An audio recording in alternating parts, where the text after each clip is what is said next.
wharf. Ini adalah toko roti, namun pemiliknya mempunyai pekerjaan yang tidak biasa. Seorang instigator, suka menyuruh dan menghukum orang. Siapa instigator? Pekerjaan apa yang mereka lakukan? Saya Bang Junid balik lagi menemani kalian 30 menit ke depan. Jadi jangan skip video ini. Pria ini bernama Luke Rory, seorang mantan marinir. Tujuannya sekarang hidup adalah untuk mati. Mendatangi dokter psikolog bernama Rivera, mencoba mencari alasan untuk bertahan hidup. Do you feel hopeless? Cash in your ticket.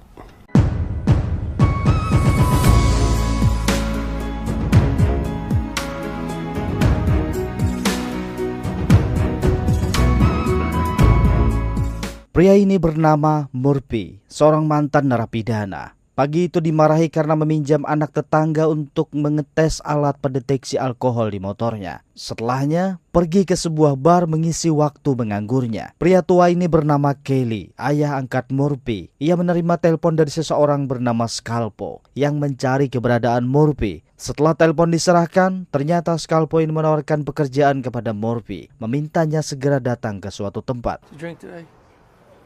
Setelah 30 menit berkendara, Murphy memasuki sebuah rumah pantai. Dan kebetulan Luke juga ada di sana. Mereka sama-sama diundang. Michael, si bos instigator, muncul. Diiringi kemunculan Scalpo yang memperkenalkan dua rekan yang direkrutnya. Luke, mantan marinir yang sekarang bekerja sebagai pengamplas lantai. Murphy, mantan narapidana yang sekarang pengangguran. Michael mengejek Scalpo karena telah merekrut dua orang yang dianggapnya tidak berguna. Namun waktu membuat Michael tak punya pilihan. Pekerjaan ini harus dilakukan di malam setelah pemilihan wali kota.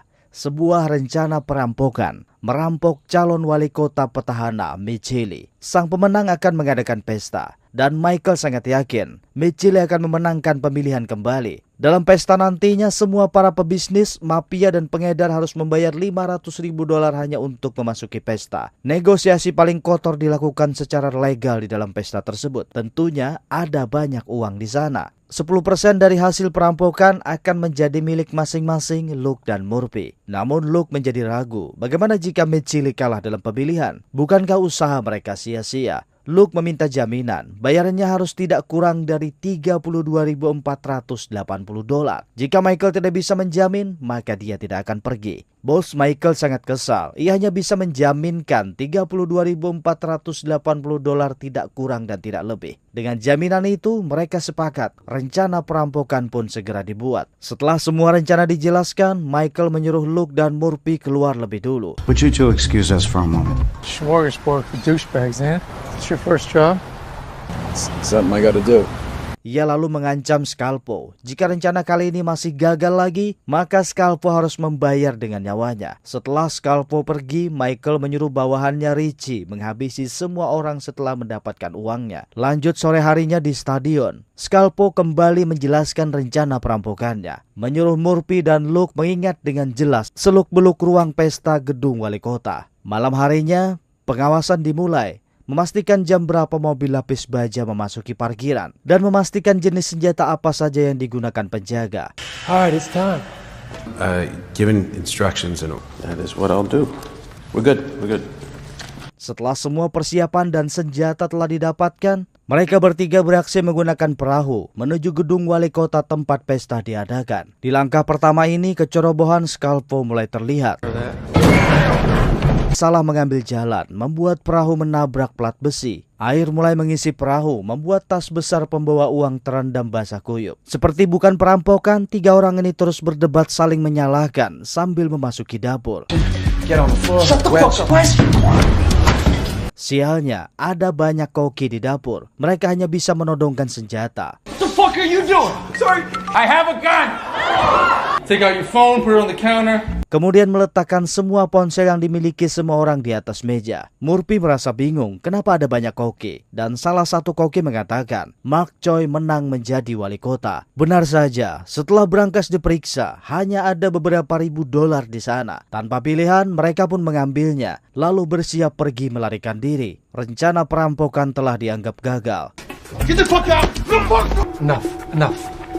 Di tempat lain, Michili sedang menghajar bawahannya. Ia sangat marah karena kalah dalam pemilihan. Mark Choi memiliki pendukung garis keras. 20 tahun kekuasaan Michili membuat rakyat jenuh. Pria tua ini bernama Alan, orang yang menangani kasus suap Michili selama 20 tahun. Dia sangat tahu apa yang dilakukan Michili selama menjabat. Di waktu yang sama, kelompok Scalpo bingung. Ia lupa jalan pelarian. Beruntung Luke telah mencatatnya. Setelah terus berjalan, mereka bertiga bertemu kelompok wali kota Michili. Bahkan ada komisaris polisi di sana. Scalpo tak peduli. Ia langsung mengarahkan senjatanya, meminta semua orang mengumpulkan dompet dan barang berharga di dalam tas. Ia berniat merampok semua orang. Jam tangan, cincin, termasuk gelang emas Michili, semua diambil tanpa sisa.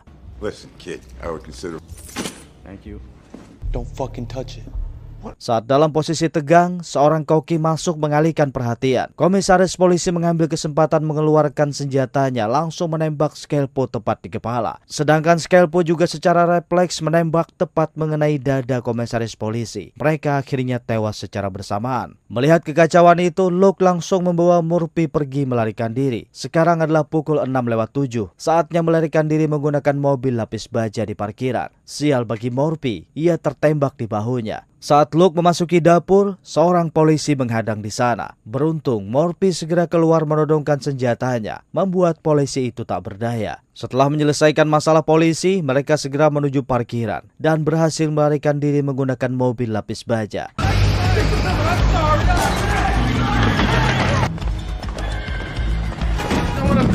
Take it easy. Switch with me. So you can throw me out the door. Setelah berhasil menghindari pengejaran, Murphy menghentikan mobil di lapangan yang agak sepi. Murphy keluar dari mobil. Ia mengatakan kepada Luke jika ada polisi di dalam mobil lapis baja tersebut. Tujuan mobil ini adalah mengambil uang. Seseorang pasti berada di dalam box menunggu uang dimuat. Untuk memastikan itu, Murphy meminta Luke berdiri di depan pintu dengan jarak 5 meter. Pintu akan dibuka sedikit, memastikan apakah benar ada polisi di dalam sana. So you ain't got another job where you can carry a... Hello, is anybody in there? I gotta see. You're gonna get shot in the face. Polisi di dalam langsung menembak keluar. Beruntung peluru yang ditembakkan itu meleset. Dengan cepat Murphy kembali menutup pintunya. Murphy mengatakan jika mereka harus meninggalkan mobil, menghindari konfrontasi langsung dengan polisi, karena hukuman membunuh polisi itu sangat berat. Setelah hitungan ketiga, mereka berdua segera berlari menjauh, mencari tempat persembunyian. Ketika hari beranjak siang, terlihatlah Luke bersama Murphy mencuri mobil di jalanan. Mereka melanjutkan pelarian menggunakan mobil curian, pergi meninggalkan kota. Sedangkan bagi bos Michael, kekalahan Michili sama dengan kegagalan. Ia memberitahu Richie untuk bertahan menjalankan toko roti seperti biasa. Sedangkan dia sendiri akan menghancurkan semua bukti rencana perampokan. Setelah kekacauan mereda, mereka berdua akan pergi bersama melarikan diri melewati perbatasan.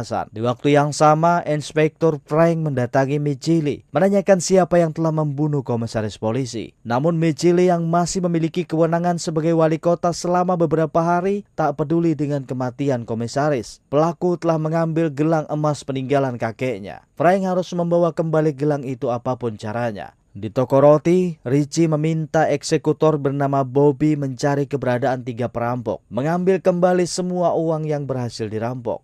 Loose ends and everything. Straight off the fupa. Sedangkan Luke dan Murphy sedang menuju ke rumah Kelly. Luke tak peduli dengan pelarian ini. Tujuannya adalah mendapatkan $32.480.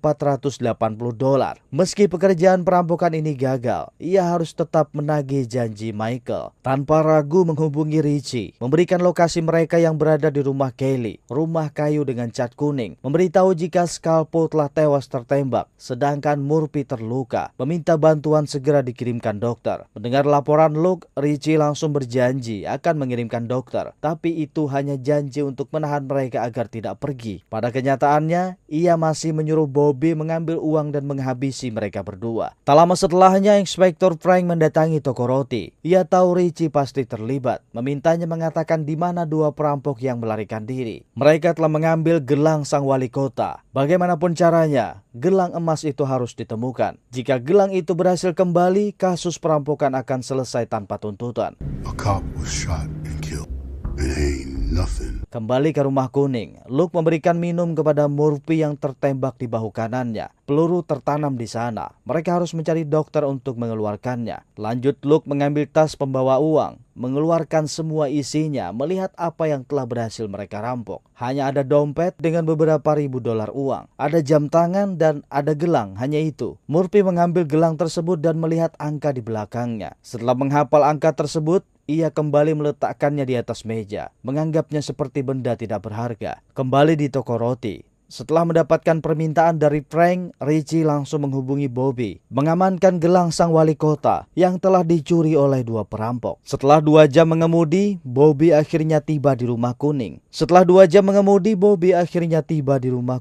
Rekan Bobby langsung menodongkan senjata, meminta uang hasil perampokan segera diserahkan. Namun setelah melihat tumpukan uang di atas meja yang hanya ada beberapa ribu dolar, Bobby menjadi tidak bernafsu, membiarkan semua uangnya, hanya mengambil gelang, sambil mengatakan jika gelang itu adalah pesanan seseorang. Setelahnya menyuruh Murphy dan Luke berlutut, bersiap menghabisi mereka. Ini adalah perintah dari Michael melalui Richie. Murphy hanya tersenyum memandang ke arah dapur. Ia telah membocorkan tabung gas, sedikit saja percikan api. Rumah itu meledak, mereka semua akan mati. Bobby yang ternyata takut mati hanya bisa menyerahkan senjatanya, menyerahkan kunci mobilnya, menyerahkan kembali gelang berharga itu kepada Murphy. Dua perampok ini langsung berjalan pergi menuju mobil Bobby, bersiap melarikan diri. Sedangkan si Bobby, ia juga ikut keluar sambil memaki keduanya, menyebutnya sebagai pengecut. Namun tiba-tiba ledakan terjadi. Rumah kuning itu meledak, membuat si gendut Bobby terlempar. Tujuan dua perampok sekarang adalah mengobati Murphy. Mereka harus mencari dokter yang bisa membantu. Kembali ke Richie, ia menghubungi Michael, melaporkan keseluruhan situasinya.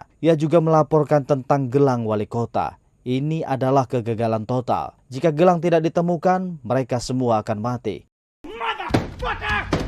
Kembali ke Luke, ternyata ia membawa Murphy mendatangi dokter psikolog Rivera, memintanya mengeluarkan peluru di bahu kanan Murphy. Namun dokter Rivera langsung menolak. Ia sadar Luke terlibat dalam kriminal. Membantu mereka sama dengan melanggar hukum. Luke lalu membujuknya, jika tidak bisa membantu sebagai dokter, bantu mereka sebagai tawanan. Dengan begitu, dokter Rivera tidak akan disalahkan.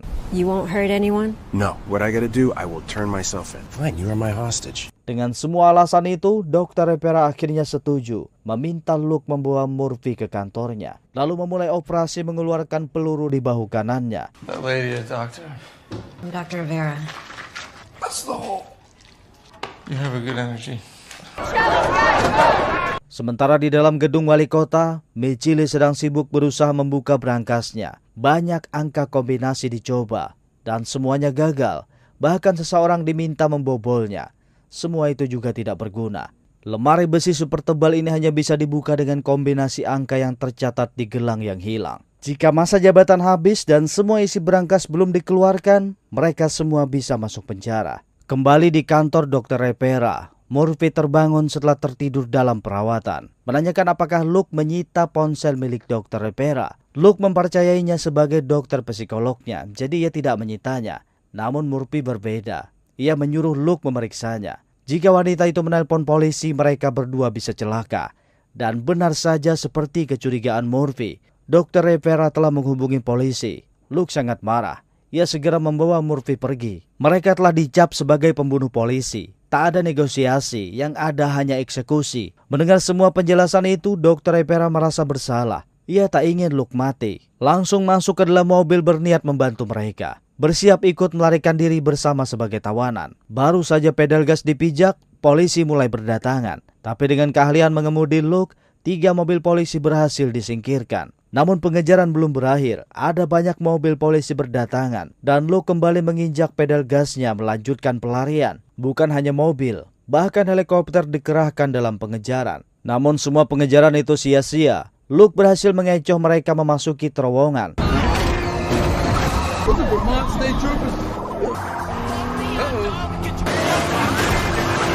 Menghentikan truk pengangkut mobil menghalangi jalan, dan semua pengejaran polisi pun tertahan. Pada akhirnya, mereka berhasil melarikan diri. Wait, you own a bar?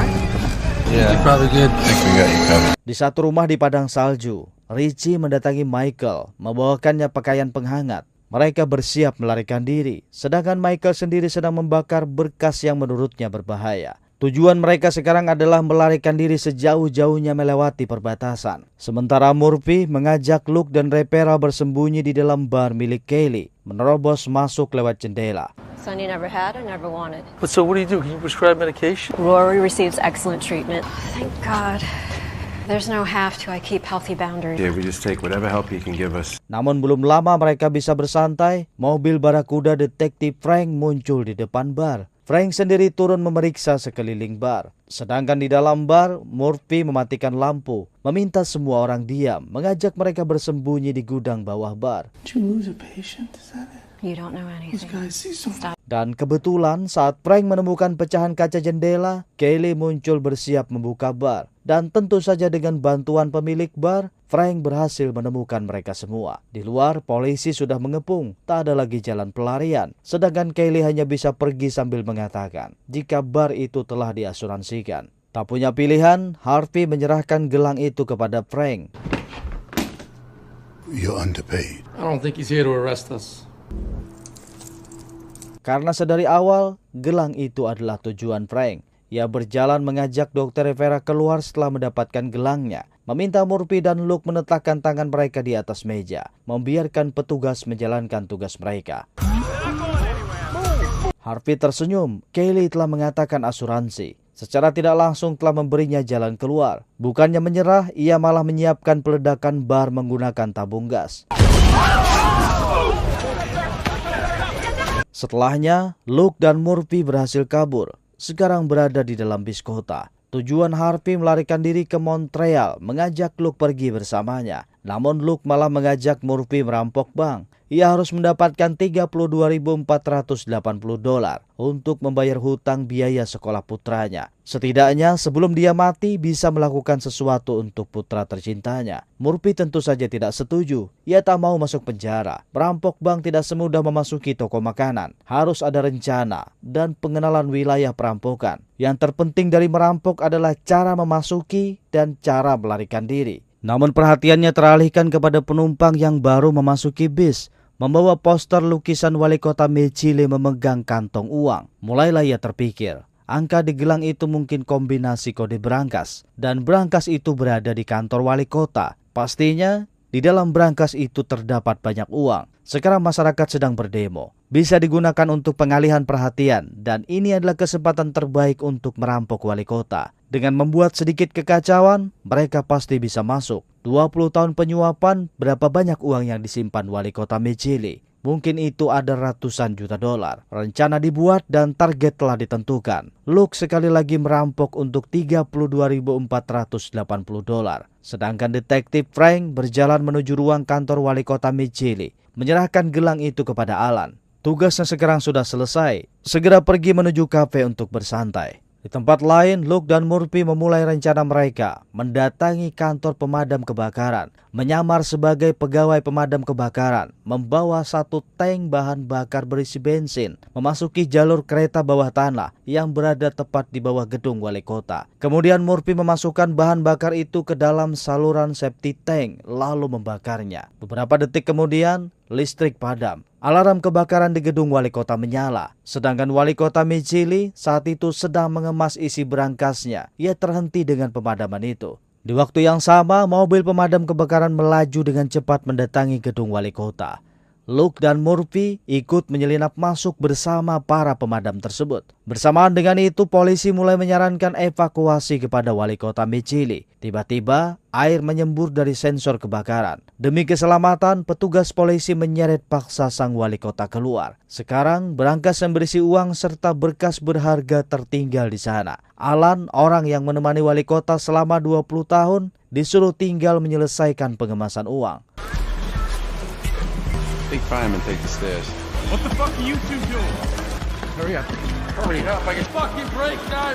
What the fuck? Luke dan Murphy yang melihat wali kota diseret keluar, mereka mengambil kesempatan itu. Berjalan terus memasuki kantor wali kota dan menguncinya. Para pemadam yang mengikuti merasa dua orang ini adalah penjahat. Mereka berusaha menerobos masuk membobol pintu menggunakan kapak. Melihat para petugas pemadam itu tidak menyerah, Luke langsung berteriak kalau mereka memiliki tawanan. Dan usahanya berhasil. Para pemadam itu berhenti berusaha menerobos. Namun tanpa disadari, Luke menciptakan masalah baru. Dengan adanya tawanan dalam perampokan, eksekusi tembak di tempat akan dikeluarkan. Tiba-tiba, Alan muncul. Ternyata ancaman tawanan itu bukan bualan. Tawanan itu sendiri yang menyerahkan diri. You're not getting them. Satu-satunya harapan sekarang adalah berangkas. Mungkin salah satu isi dalam berangkas bisa menyelamatkan nyawa mereka. Di luar, polisi mulai berdatangan. Prajurit penembak jitu juga sudah ditempatkan dalam posisi. Wali kota Mejili memberi perintah. Ia tak ingin siapapun membuka berangkasnya. Tembak mati kedua perampok tersebut. Sedangkan di dalam kantor wali kota, Murphy berhasil membuka berangkas dengan kode kombinasi yang telah dihafalnya. Benar saja, ada banyak uang di sana, bernilai ratusan juta dolar, serta surat-surat berharga. Melihat Murphy berhasil membuka berangkas, Alan segera mendekat, mencari dua benda paling berharga di dalam berangkas tersebut. Dua benda ini berisi bukti penyuapan selama 20 tahun, serta rekening luar negeri yang berisi ratusan juta dolar yang tidak bisa dilacak. Alan bersedia menyerahkan benda itu jika Harvey dan Luke bersedia bersaksi bahwa dia, Alan, adalah orang yang berinisiatif menyerahkan barang bukti tersebut. Ternyata Alan berniat mengkhianati wali kota Mejili. Murphy setuju. Dua benda berharga itu adalah tiket kebebasan mereka. Tiba-tiba laser merah penembak jitu terlihat membidik Luke. Murphy langsung mendorong Luke ke lantai menghindari tembakan. Mereka tiarap merayap di lantai bersembunyi di balik meja wali kota. Sedangkan di luar keributan terjadi. Pemimpin tim langsung menghentikan penembakan. Keselamatan tawanan harus diutamakan. Mereka semua langsung berhenti. Namun sial, Harvey kembali tertembak di lengan kanannya. Sedangkan di luar kantor wali kota, Dr. Repera kembali diutus sebagai negosiator, membujuk Luke dan Harvey menyerahkan diri. Namun apa yang terjadi setelah Dr. Repera masuk? Dia malah menyuruh mereka berdua bersiap melarikan diri. Karena ia tahu jika tertangkap, Luke dan Harvey pasti akan dihukum mati. Sedangkan Alan, ia sangat bersikap santai, seperti bukan tawanan sambil meminum wine. Tujuan Luke merampok sedari awal tetap sama, demi uang 32.480 dolar. Mereka lalu memulai mencari solusi. Luke dan Murphy masing-masing mengambil 1 juta dolar, lalu sembunyikan dalam sepatu pemadam. Kemudian membujuk detektif Frank untuk bernegosiasi. Setelahnya, berangkas berisi ratusan juta dolar itu dijatuhkan ke bawah tepat di depan gedung wali kota. You have to run. Dengan begini, tuduhan kepada Luke dan Murphy tidak lagi sebagai perampok, hanya sebagai pendemo ekstrim yang mengacaukan gedung wali kota. Seiring dengan kekacauan di depan gedung, para pendemo menerobos masuk penghalang, merebut semua uang dolar yang berhamburan. Sedangkan Luke dan Murphy bersiap melarikan diri menggunakan mobil pemadam, seperti yang telah mereka prediksi. My God.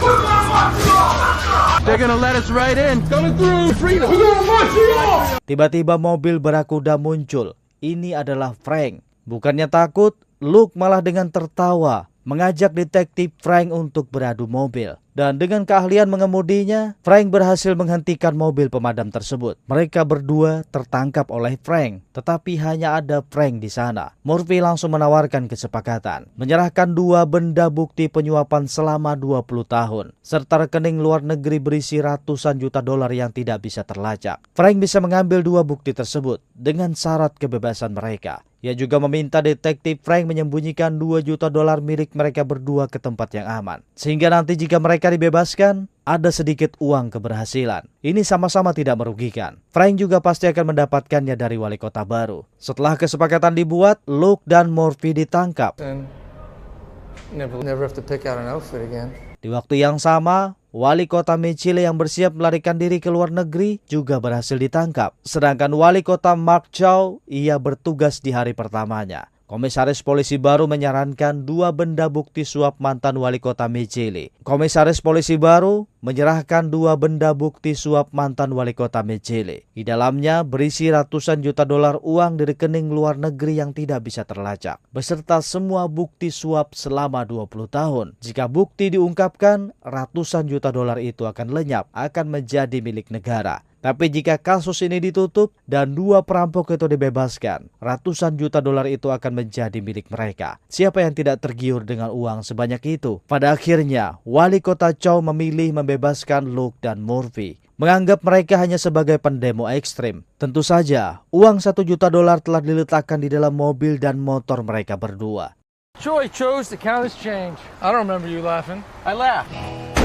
I swear. Oh, never mind.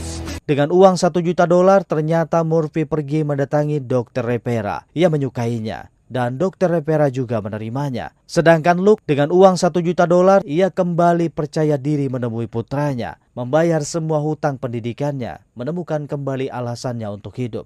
Selanjutnya, berakhir sudah alur cerita film pilihan dari Bang Junet. Jangan lupa subscribe, like, dan komen. Jadi kawan, aku pernah mendengar psikologi tentang cinta. Jika mencintai karena penampilan atau fisik, itu bukan cinta, tapi obsesi.